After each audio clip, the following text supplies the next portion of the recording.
What's going on, everybody? Welcome to the Gin College Podcast. I'm your host, John J. II, here with you, joining you guys tonight on a Friday, the 27th of December, 2024. We're almost at the finish line for those of you that are looking forward to the New Year's celebration that is almost among us.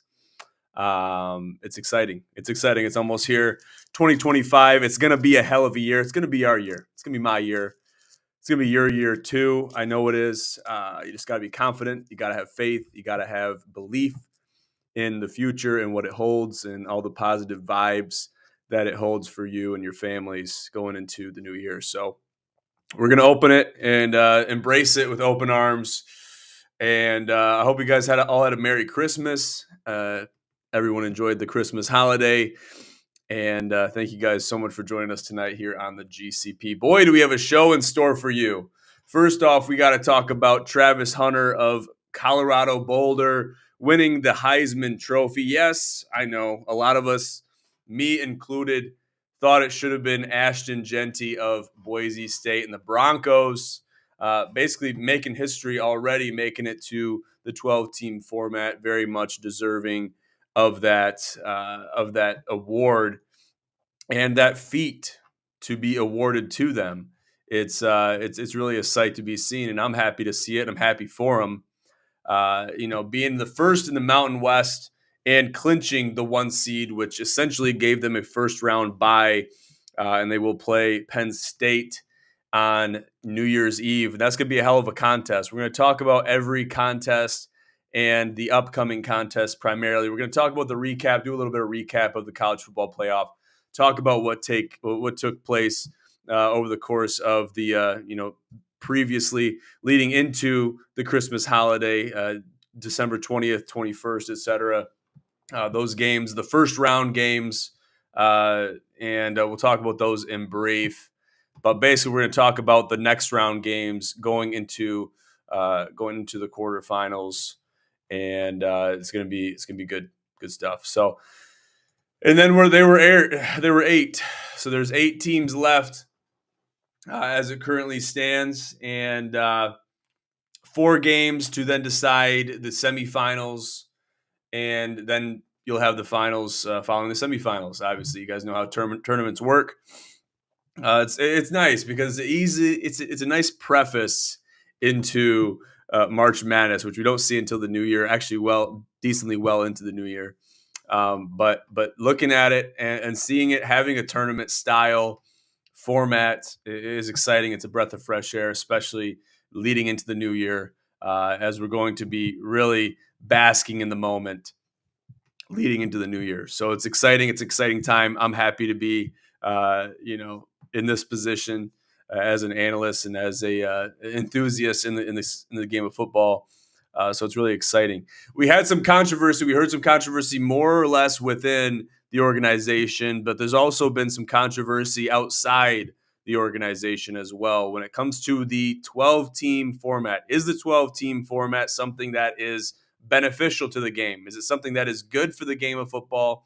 Is it something that is good for college football? Obviously, aside from all the negative aspects, including NIL, I think NIL is single-handedly ruining college sports, in essence, college football, as well as college basketball, the income bringing, the profit earning sports, which are basketball and football, essentially.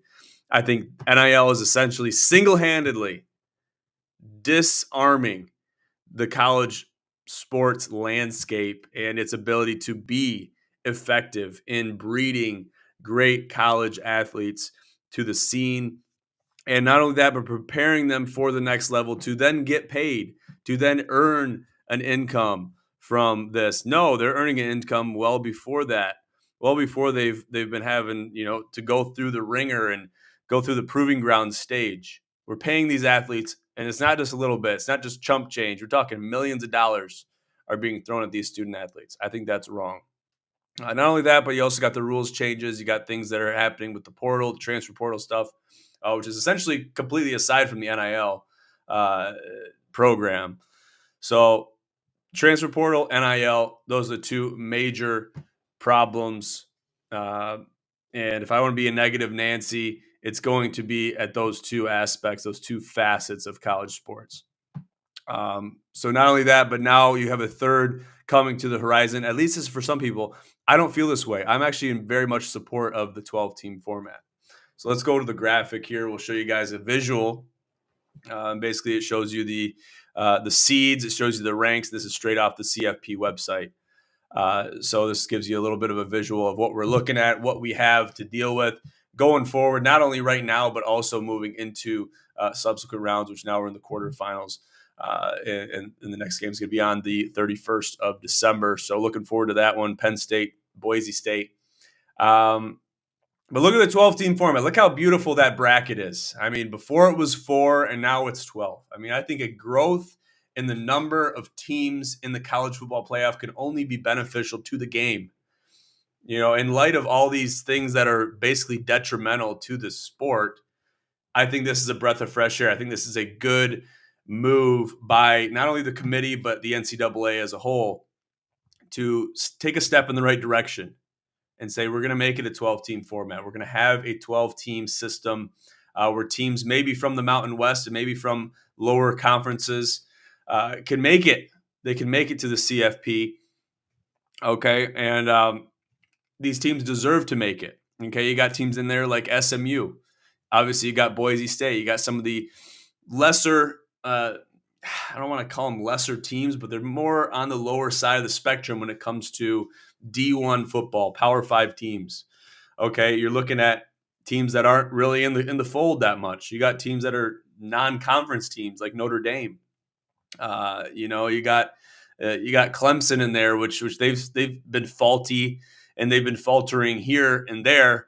But they definitely deserve to be there. Obviously, you have some of the high flyers. Some of them are absent from the college football playoff, but you can see some big names in there. Obviously, Tennessee is in there, Clemson, Texas, Penn State, juggernauts in the Big Ten. You got Indiana. So these teams all deserve to be there. Maybe there's teams that should be in there that didn't deserve to be there.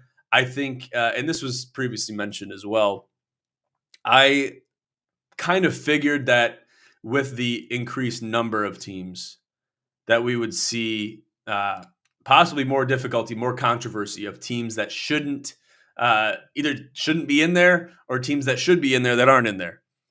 I think the controversy has dwindled.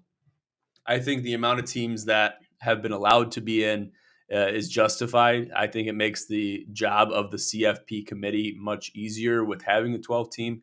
And you have certain parameters that are abided by for the committee that basically make it more clear cut. If you're a bubble team, there's probably a good reason that you are a bubble team, and if you don't make it to the CFP, there's probably a really good reason why you didn't make it to the CFP.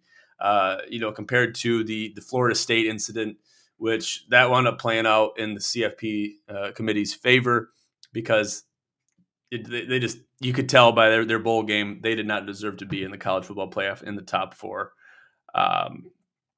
So it's just one of those things. Jordan Travis being injured obviously had a role to play with Florida State not making it. Maybe not the single reason, the sole reason, but it was definitely a contributor, and you could definitely tell that based on how they finished the season, that was the right move to make from the CFP committee. So just looking at the games from a broad spectrum, Tennessee and Ohio State just clobbered Tennessee. They just clobbered Tennessee. It wasn't even really a game. And it's kind of men against boys. You don't have the Hendon Hooker Tennessee Volunteers like you did in years past. Rather, you have Nico Iamaleava, 14 for 31, 104 yards, 0 touchdowns, 0 interceptions. They had 2 rushing touchdowns though, which wound up being the only touchdowns for the Vols in that game.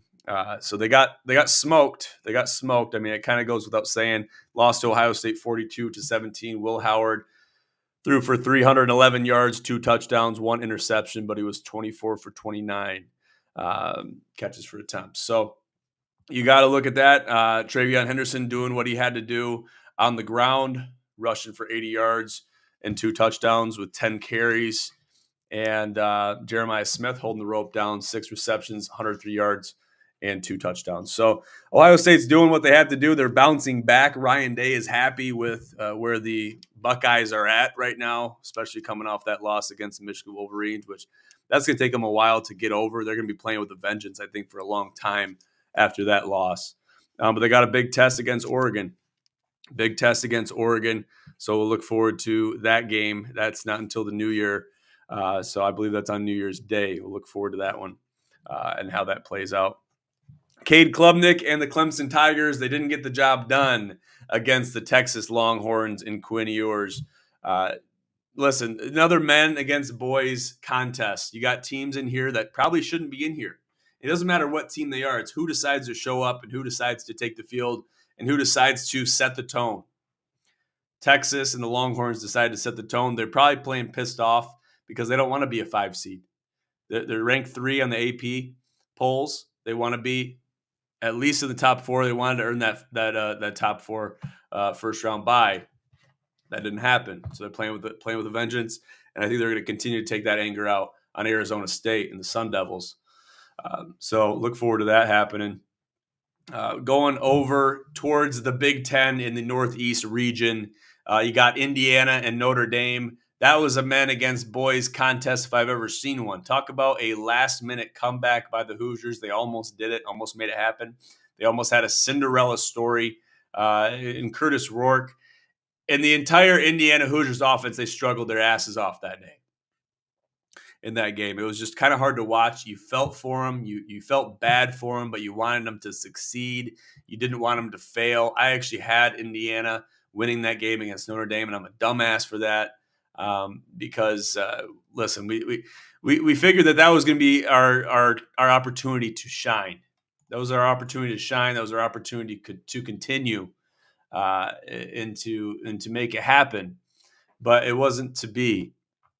Okay, playing in the cold, playing in Notre Dame stadium like they wanted to, playing at home on their home turf in front of their home fans. Marcus Freeman is really he's grown into that environment very well. He's grown into that environment very well, and he's taken it by the horns. He's taking the bull by the horns, and he's really wrapped himself around and surrounded by the offense, which is led by Riley Leonard, and he's really became a pillar in that offense. Not only that, but also being a pillar for Notre Dame itself. And I still think they should be aligned with some conference, whether it's the ACC or the Big Ten. Join a super conference. You're good enough. You're good enough to compete. Probably arguably good enough to take it if you want. And I guess I see why they don't do it. Just like I always mention on this show, I see why they don't do it. Because obviously you're saving money, and 2, you keep the conferences wanting, you keep them wanting, keep them calling, keep them knocking on your door. So you like that chase, that I want to get what I can't get kind of thing from these conferences that want Notre Dame to be a part of their conference, and you have that exclusivity where a lot of teams, I'm sure, wish they had that, but they're too far deep with these conferences in alignment, and they've been a part of these conferences forever. This is speaking out a lot of teams, basically every other team than Notre Dame that's worth a shit in the NCAA college football landscape. They're too far in, so they're not going to jump out of the conference now. It'll ruin their team. So Notre Dame seemingly being the only team to do it and do it successfully. But they got a hell of a test going forward against Carson Beck and Kirby Smart and the Georgia Bulldogs. It's going to be a hell of a contest. I'm excited for that game. I don't know where I have that game playing out in my bracket, but obviously with Indiana losing, I think I had them losing second round anyway. RIP to those that had Indiana either going all the way or making it past the second round into the semis or even beyond. Your bracket's going to be hurting a little bit.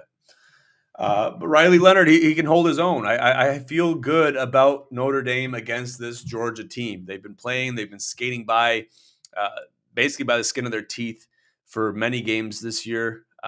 And there's probably some of those games, a handful of games that Georgia shouldn't have won. There's probably a great story behind the fact that Georgia probably shouldn't even be in the college football playoff, but they are. So do they deserve to be here still? that's up for debate. I think they go down to Notre Dame, and the rest will be history. Boise State moving forward, they got a hell of a game on New Year's Eve, as we previously mentioned. Penn State skated by SMU. That was another men against boys. A lot of these games, I think I could speak for all these games. Every first round game was a men against boys situation. And we saw that. It was evident. It was evident in the scores. It was evident in the stat sheets. It was evident in the yards gained comparisons. We could see it. The writing was on the wall clearly, and we could see it from the early going in a lot of these contests. So Penn State and Boise State, we got them coming up, moving on. So listen, it's only getting better from here. I love the 12-team format. Let me get back to why people have been, maybe we'll say, critical of the 12-team format. What is their rationale for being critical of 12-team? One aspect is they say there's teams that are playing certain teams that should be playing certain teams. Okay, you got a Mountain West team in Boise State playing against Penn State. That could be, there's controversy there. Kind of like I just said, you got men against boys. You got teams blowing out other teams in the first round. You got teams on the bubble of being a 1 seed that probably should have got a first round bye in the CFP. They didn't get it. They're playing with a vengeance. They're playing pissed off, and they're winning big. Okay. The guys that are saying the 12 teams should not be, and we should only have the best of the best in a semifinal format, is the people advocating for these games that they should be closer games. Okay. And then you can go back and rewind history and look at Michigan against Washington, and that wasn't even close, and that's a final. Okay, so that's where I disagree with that rationale, is because you're going to have teams that deserve to be there. We got the top 12 in the nation. Okay, and I got to say this. This might be a hot take, but I got Boise State going all the way. I got them beating Penn State and really making it all the way. And people think I'm crazy for it, but I don't care. I'm taking a risk, and you got to, in a 12-team format in a bracket style, you got to take some risks, and that's what I'm doing. And we're taking Ashton Genty and the Boise State Broncos all the way. So that's what I'm doing. There's people that are critical of the 12-team. Listen, I can hear it. I'll listen to you. But these people, I think they need to get checked. They need to get checked a little bit. Maybe they need to get cross-checked, and I'll cross-check them. I'll do it. And people can come at me and talk to me and do this. People talk shit to me on TikTok all the time. It's probably where I receive the most hate, is on TikTok in the comment section of my shorts, my TikTok videos. And listen, that's fine. I invite everybody, and this could be a short on there too. I invite everybody that is critical of the content that we make here at GSN to join me on a podcast, go in a one-on-one scenario with myself or anybody that's in our community, and we'll be happy to welcome your controversy and everything you have to say with open arms. We might be critical towards you. We might call you names. We might say some mean things towards you and send some insults in your direction. But based on your rhetoric within the comment section, you should be able to handle that as a man. So I'm expecting anybody out there that is falling under that criteria to do that and take me up on that. And the offer is open. So regardless if you're critical of 12-team format, regardless if you're willing to get cross-checked by me on the ice, or if you want to go one-on-one in a wide receiver cornerback drill with someone playing quarterback, maybe we'll have Paulie play quarterback. We can do that. I'll jam you if I'm the corner, and I expect to get jammed if I'm the wide receiver. But you're probably gonna get some hands coming in your direction. Okay. Now I'll do that physically. I'll do that in real life. And also I'll do it mentally when you want to talk to me about the 12-team format. You want to say the 4-team format is better than the 12-team? I think you're full of shit. I think you're up to something. Something is not right. The wires are loose, and basically, I have a problem with that. We could have our own reasons for it. You could say these teams aren't good matchups in the first round of the 12-team format. So be it. It could be. That also couldn't be. It depends on the game. Depends on, like I said before, who's going to show up, who's going to take the field, who's going to show up and play the game of football, and who's going to do it the best and most effectively, who's going to have the most team chemistry on the field, who's going to take advantage of whether they got a home field advantage or not, who's going to take control the environment. And that's really what it boils down to. So that's kind of what I have to say. The people that are watching this that I've talked to, and you're probably going to see it in post production, that I've talked to about the 12-team format. There's a very select few of people that I have talked to, but I'm sure there's other people that share these same ideals, so to speak. They know who they are. So it's all love. It's all love for those people that hear it on the back end. Okay, so let's talk about the quarterfinals a little bit. Let's talk about Boise State and Penn State. Obviously, I'm going to be riding with the Broncos, the Blue Broncos. They got the blue field. They're basically just a force to be reckoned with if you look at it. And they had a big game against UNLV, winning 21-7. Obviously, UNLV is no team to scoff at. They're a team that's solid. They're a team that's good. And I think this spread, probably looking at it from we look at everything from a bird's eye view. It's probably appropriate. And this is why I say that. Because you got Penn State, a Big Ten powerhouse, playing against a Mountain West team that probably hasn't been good for the better part of a decade. All right, they're basically blowing up because of this guy, Ashton Genty. And I still think Ashton Genty should have won the Heisman. And people are going to say, "Oh no, Travis Hunter plays both sides of the ball, and Coach Prime was probably rooting for him and probably throwing the committee some cheddar for it." Yeah, that's probably true. I'm not disagreeing with that. But I'm saying, look at the facts. Look at who's in the college football playoff and who's not. They're not looking at it from a broad perspective. They're not looking at it from a bird's eye perspective. They're looking at it from you played both sides of the ball. That's great. Okay, you're an athlete. You got some good numbers. That's great. But let's look at this guy that's really doing some difference and making things happen in the Mountain West. Let's not sleep on the Mountain West. Okay, and that's all I'm saying. And listen, it's easy to sleep on these guys. Easy to say, "Oh, these guys haven't played anybody," and it is what it is. Okay, but you got Ashton Genty and you got Maddox Madsen. Basically it's the duo crew. Madsen can run it as well, but he's a solid quarterback for Boise State that's really able to come into his own, and he's able to breed greatness through this offense, and that's what I like to see. That's what I like to watch, and that's what I expect to see against Penn State. Now, if you're bold, you take Boise State money line. If you feel good about Boise State, but maybe you don't want to take a money line, then take them with the points. Okay. We can look at everything, and be realistic about what we're talking about here, regardless of who I have in my bracket or not. I can take Boise State and the Broncos. I can lose, and basically the bracket's cooked. Okay, and yeah, there's a little bit of buy-in, there's a little bit of cheddar on the bracket challenge, but so be it. There has to be. Okay, so Boise State, give me Boise State over Penn State. That's where I'm at. Maybe I'm betting with my heart a little bit more than my head, but I made the rules, so I have the ability to do that. Okay, I can bend the rules and bend the logic within the rules if I choose to do that, and I'm going to choose to exercise that right here now. So, give me Boise State against Penn State. Got to go rapid fire. We're burning up some hard drive space here. Arizona State against Texas. Texas minus 13.5, another appropriate spread. And you got other people that are still controversially talking about the 12-team format because you move on to the second round, which is the quarterfinals, and you're like, we still have spreads that are over 10 points. Okay, I was talking about the Boise State-Penn State game and Arizona State and Texas.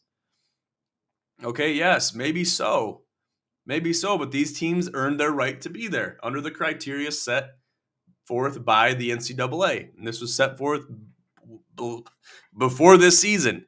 It was set forth before the season. They're playing into that format. Maybe the format will change. Maybe the 12 teams and how they're decided will change. But unless you have a better program, I don't think you can go solely based on the AP. I don't think you go solely based on the AP. It's easy to say, oh, yeah, maybe you could. You just go off the top 12 teams. Then nobody's going to argue about it. Okay, that's fine, but you can't forget about the Mountain West teams. You can't forget about the Pac-12 that's kind of going on the back burner compared to the SEC and the Big Ten now. because you got these fringe teams that basically they have no way, they have no path. And before with the 4 team, they didn't have a path to make it to the end of the year and play for a championship. They didn't have a path. Now they do have a path. So it's giving those teams that are in the lower end of the FBS to have a opportunity to make it to the end of the season, make it to the postseason, make it to the finals if you can win. And I like the fact that the Mountain West and Boise State, going back to them, they got a 1 seed, they got a first round bye, and I think they're deserving of it. You can't take that away from them. So I like the 12 team for that reason, that it doesn't go based solely on the AP. Okay, I like Texas here. Maybe not with the spread. I just don't like any spreads over 10 points. Yes, it's better than 14.5, but I'd probably just take Texas money line or not even touch this game. I got Texas winning. They're still playing with a vengeance, and they're going to persevere. I don't see Arizona State really competing in this game at all. Just because you're talking about when worlds collide, crazy things happen. Okay, you got 2 teams that probably would never meet in a normal circumstance, a normal scenario. You're going to have some fireworks happen.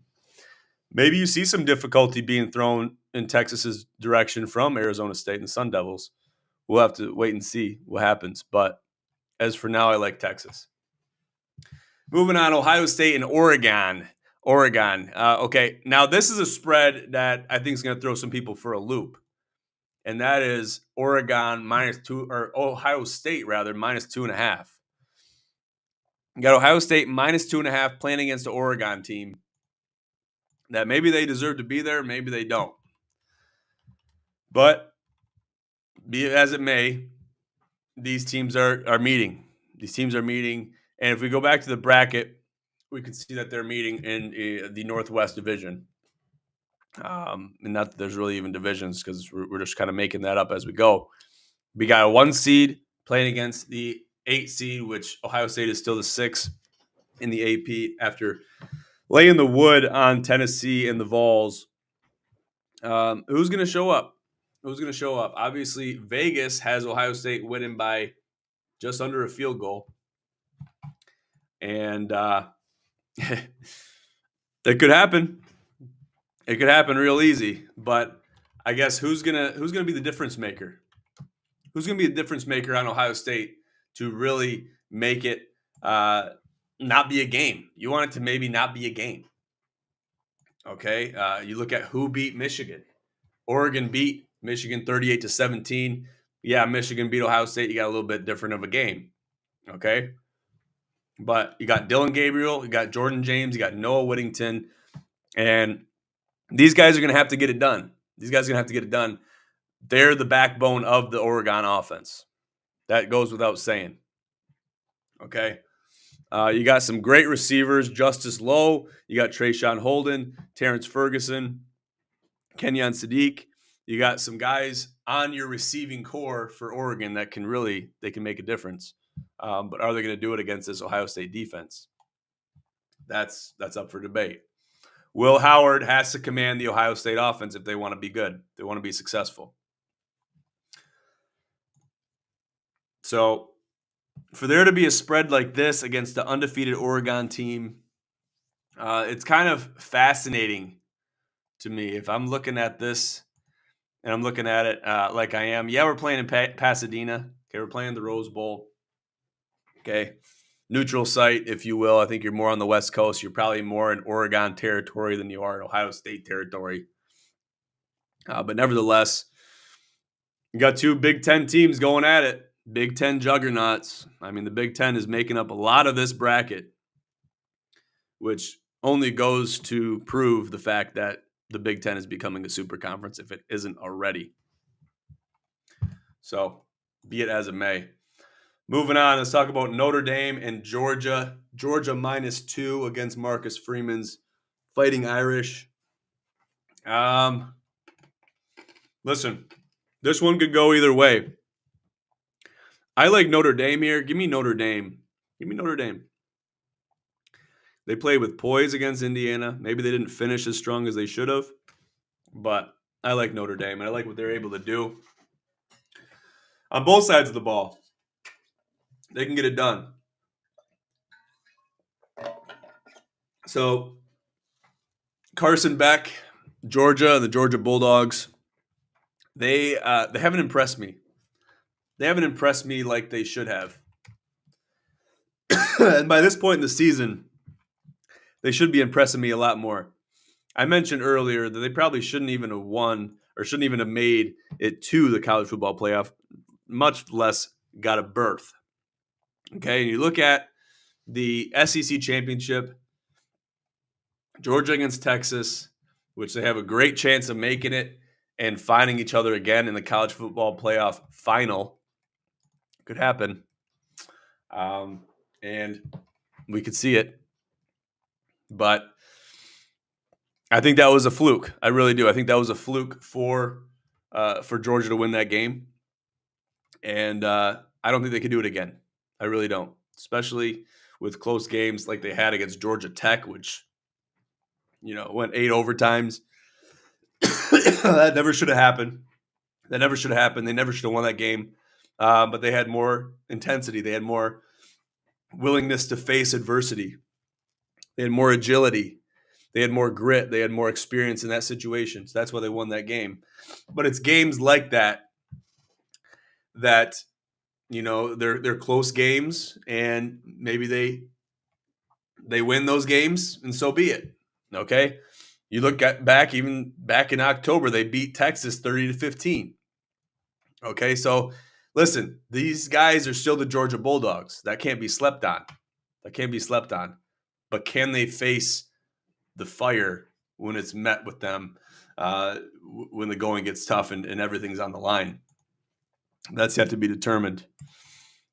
Got Walk Sauce with a comment. Rudy. Yeah, I'll tell you this. If they could bring Rudy back on the field, Notre Dame, that is, they'd have a hell of a chance making it to the final and beating Georgia. They got to get past Georgia first, but they got a hell of a contest ahead of themselves. So Notre Dame and Georgia -2. That spread could change. Listen, guys, we got a couple days before these spreads get locked in, before game time. Okay. The spread I'm looking at is the Boise State-Penn State spread at 11. Okay. If that spread changes, then I'll be kind of surprised. I wouldn't be too surprised if it went to 9.5. But if it does, that means the weight is shifting in Boise State's direction, and has to be looked at. So watch these games with intent, watch them with integrity, watch them with an objective mindset, because you have to have that when you're watching these games. You can't get too caught up in the limelight, can't get too caught up in the spreads, can't get caught up in the environment. A lot of neutral site games. Everything's on the line, so you got teams playing their best players. They're playing their number one guys in the depth chart. So don't forget about that. But bet with your head, not with your heart. Okay, don't violate the rules. Only I can do that. Keep that in mind. All right, guys, that brings us to the end of the show. Make sure to have a great weekend. Happy New Year's. If I don't talk to you, feel free to reach out. Feel free to check us out on all of our social media in the bottom of the podcast in the description. GinSportsNetwork.com is our website. Follow us on IG at Gin Sports Network and at Gin College, and we'll be in touch very soon. For now, I'm John J. II here with the Gin College Podcast. Have a great night.